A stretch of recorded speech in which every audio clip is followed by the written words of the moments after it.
And welcome back, everyone. Welcome to another day, to the second day of the ESL Masters Summer 2023 America's Open Qualifiers. I'm, of course, your host, Light VIP, and with me, I'm currently alone. I'm currently on my own. We'll see if that somehow changes in the future, but for now, we have our first series of the night. Exclamation mark B in the chat if you guys want to have a look at the bracket yourselves.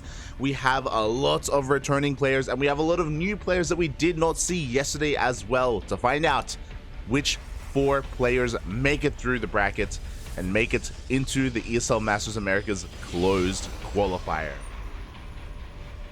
And we have our first series. Spawning in the bottom left-hand corner of Royal Blood, we have the green Protoss player. Hold on, there's a quickly just double check. un momento, papi, un momento. There we go. We have the American Protoss representing the bees. It is Raith. And spawning in the top right-hand corner of Royal Blood, we have a player that was missing yesterday, representing Team License to Kill, the Mexican Protoss. It is Pacomike. El Paquito himself. We have casted him many times before. For a long time, he was the best Protoss in all of Latino America, and I was shocked. I was so shocked and so sad to see that he wasn't here yesterday. He wasn't here in the first Open Qualifier, and he told me he's a little bit sick. And when I say sick, maybe a little bit hungover. Apparently he was out late last night with some friends, and he is still recovering. Este Paco. God damn it. So he is not in his best form, but regardless, he's still an amazing player. He's still one of the best, if not the best Protoss in Latin America. I say one of because Master is there to try and vie for that spot. It's Paco and Master's top 2, basically. Master, of course, the Brazilian Protoss. And it's going to be interesting to see how far he can go and how well he can perform here in this bracket. I would say that Pacomike is a favorite to qualify if he was in peak condition, but a hungover Pacomike, I don't know. I don't know, Buffy. I don't know. We shall see. Oh. As so far, we do have double gate openers all around. I'm not too familiar with Raith. I believe he is more of an amateur player here, but so far his opener seems to be pretty on point. He does go for a bit of a block earlier, the probe actually going on a bit of a journey as well, scouting around the edge of the map, trying to figure out what exactly is going on. We do have a double gate opener into a Nexus, so no prioritization of any tech. Meanwhile, Pacomike is going for a faster Stargate. Looking at the vision here, Raith, was he able to confirm this? No, he was not. He was denied entry into the main, so he is in the dark. Oh, but he's getting ready anyway. We have a shield battery on the way into the main mineral line, so 1 Oracle is not going to be enough to do any damage here. We're going to require 2 Oracles or at least a Stasis Trap. Level, we did have a Stalker Sentry opener. We have a Hallucination zooming across the map to scout. At the same time, also great control here. Oh my god, to be able to wall off, but we do see the Adepts commit to the Shade, and the Adepts are saved. Okay, so nice crisis management out of Pacomike to commit to the Shade and to be able to save his units in the end. Meanwhile, we do have the Hallucination coming in, confirming the opener, confirming the Stargate, and now as the Oracle comes into the main, the Stalkers are getting in position.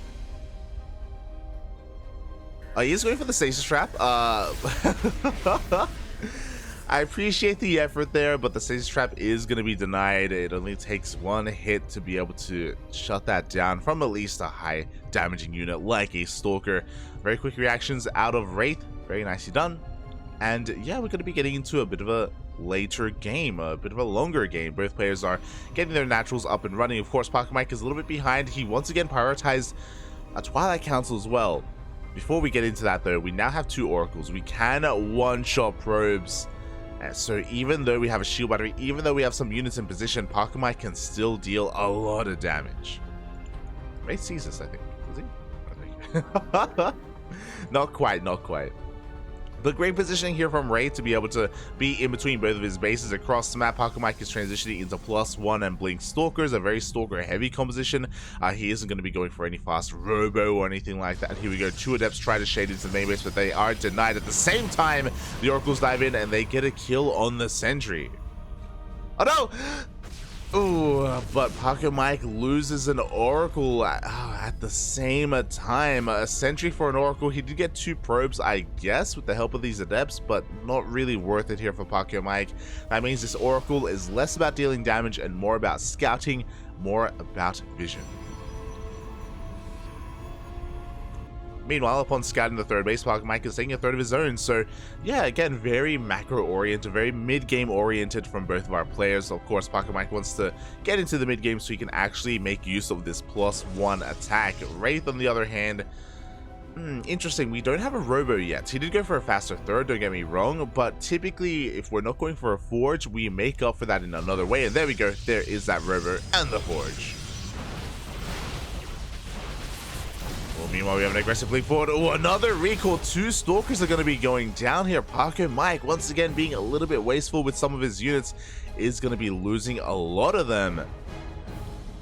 And yeah, Raith is doing a decent job at keeping up here. I'm getting really impressed. Like, again, I'm not really too familiar with Raith whatsoever. I don't really know their level here, but for the most part, he is able to keep up with the shenanigans, with the aggression of El Paquito.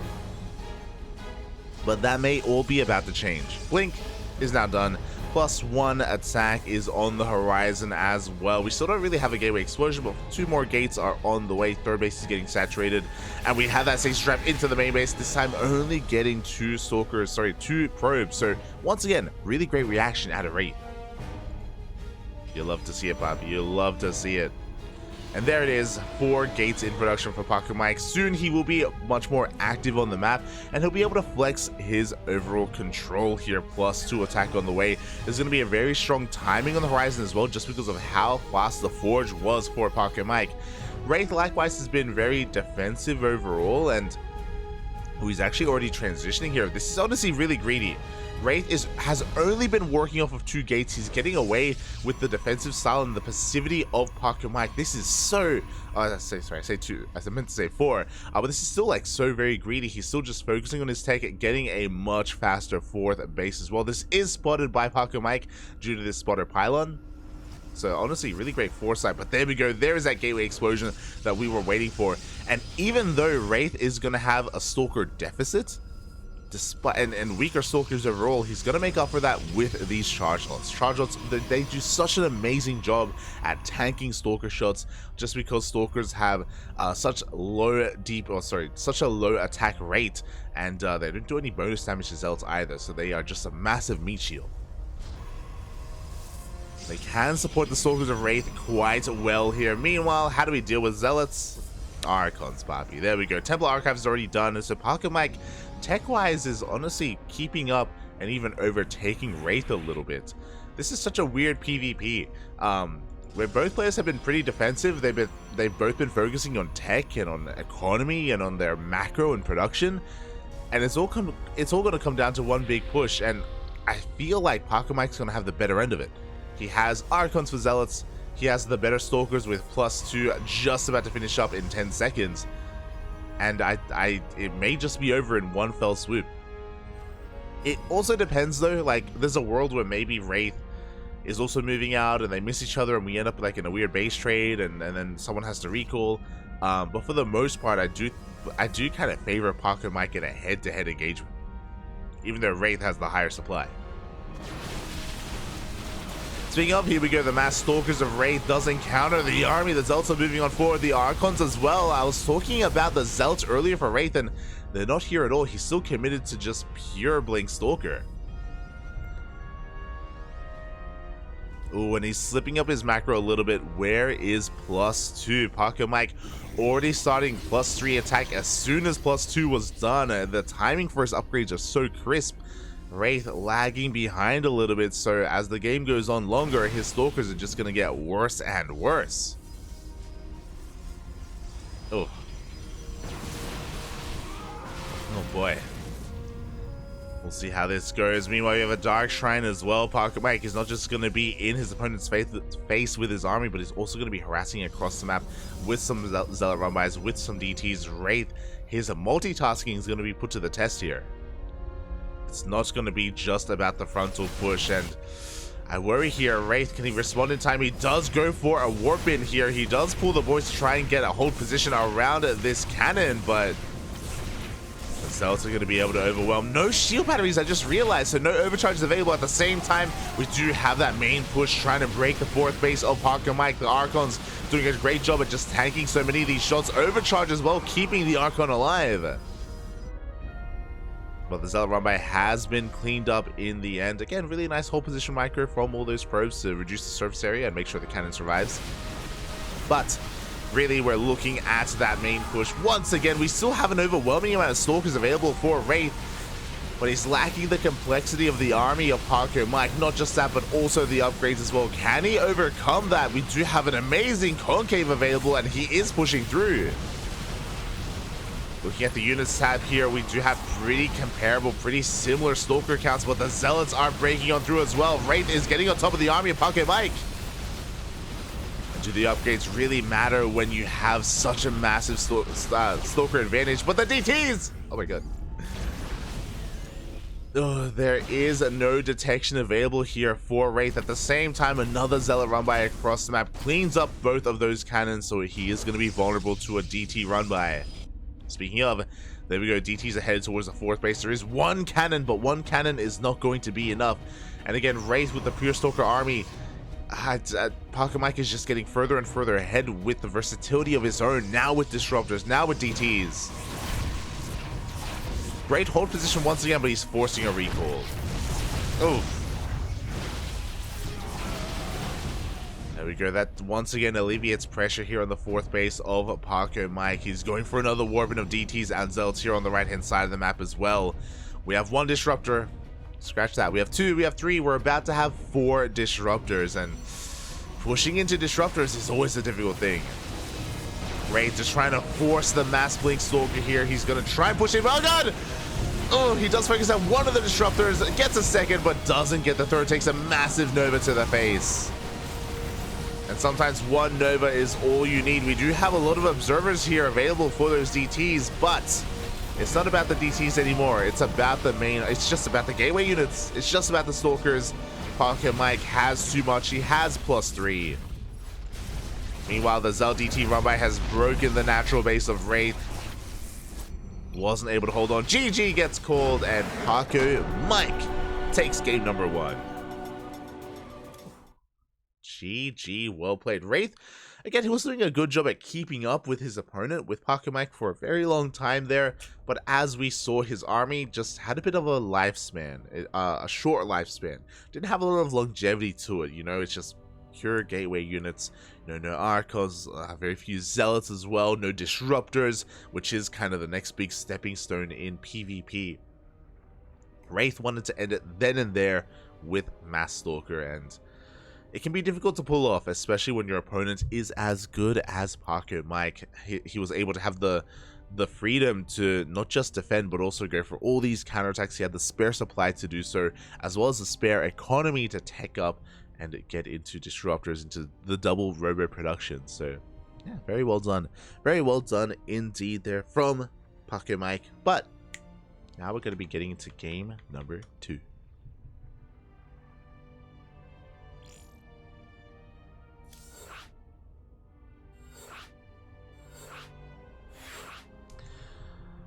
Oh boy.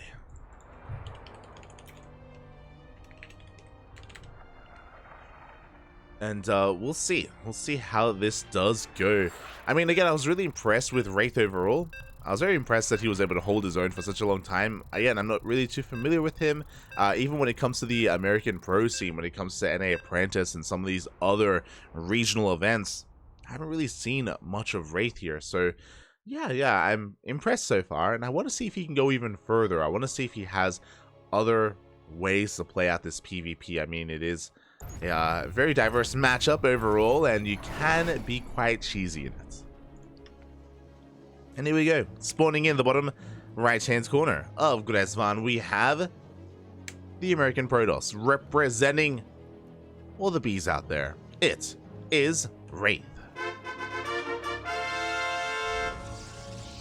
And spawning in the top left-hand corner of Gurestan, we have his opponent. We have the Mexican Protoss player representing Team Licensed to Kill of the Gate. It is Pacomike.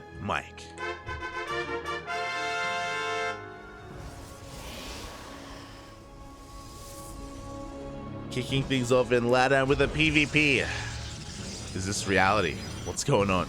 I mean, I guess it is now the new Americas region, and there are a lot more Protosses in Land of the Americas.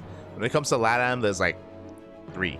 There's Pacomike, there's Master, and there's Zions. That's kind of it. Aye.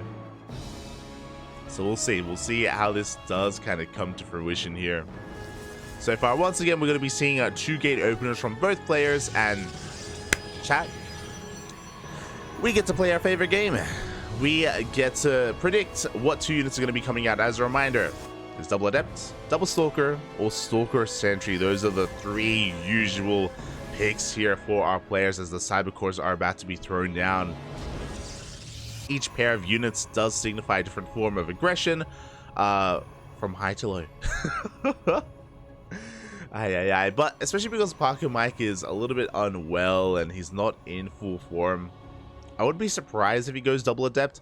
I'm imagining double Stalker instead. That's going to be my prediction for Pacomike. Raith, based off of his style, Stalker Sentry. We'll see once the Cybercores are done what the units are going to be. And there we go, double Stalker for Pacomike. So we have 1 down, and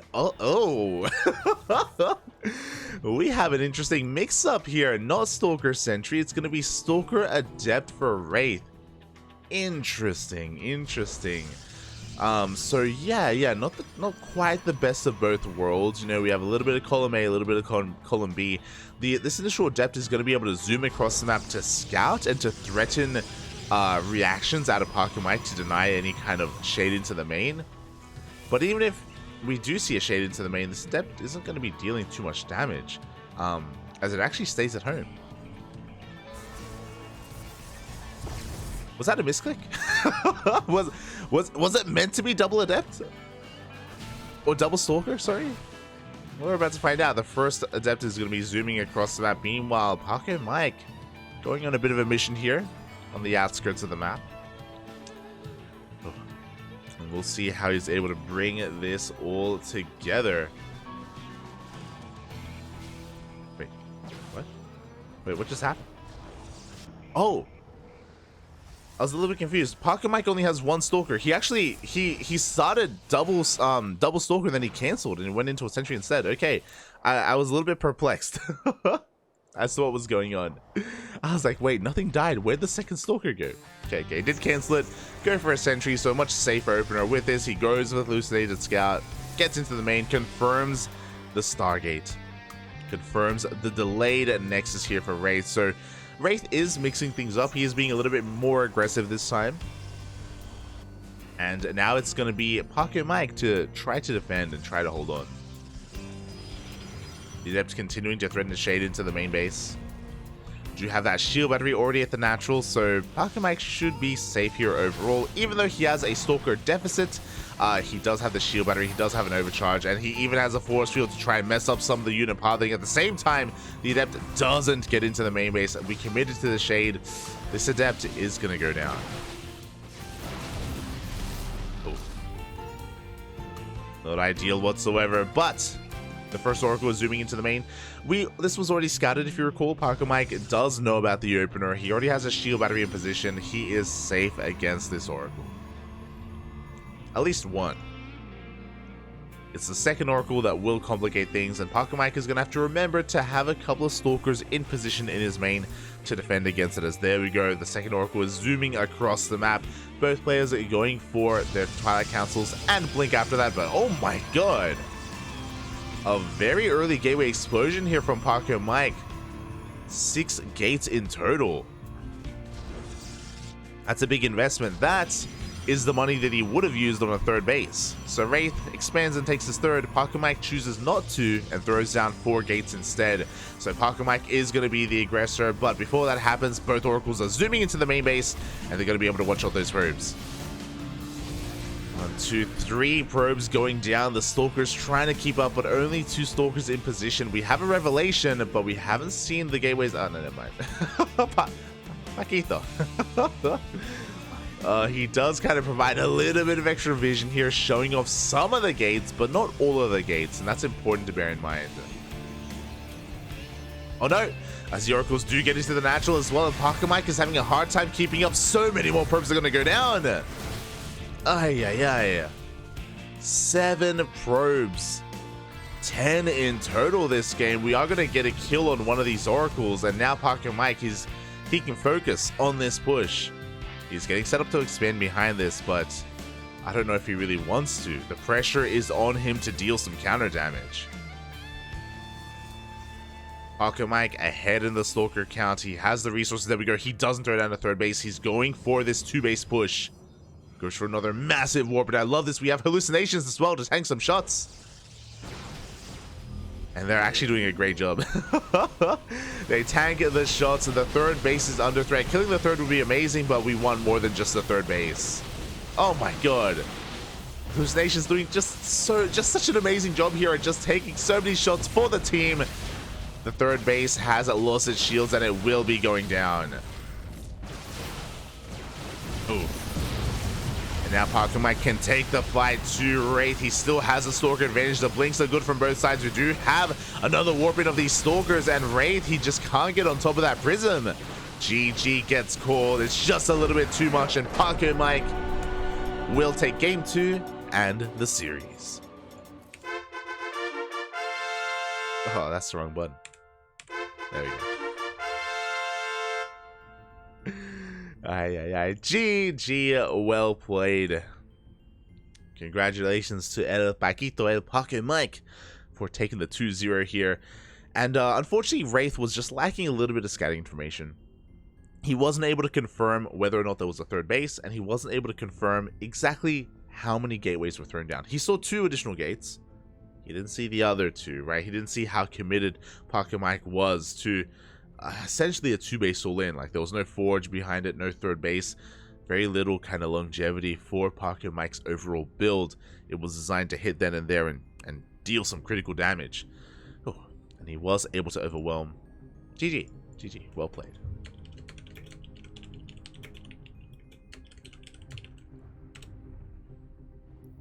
Oh. And with that, Pacomike advances on forward here in the bracket, and this would be a good opportunity to actually go over the bracket a little bit. We did go live, and we just jumped right into the first series, so let's take this moment here to kind of catch up on everything that's been going on and what the matches are looking like.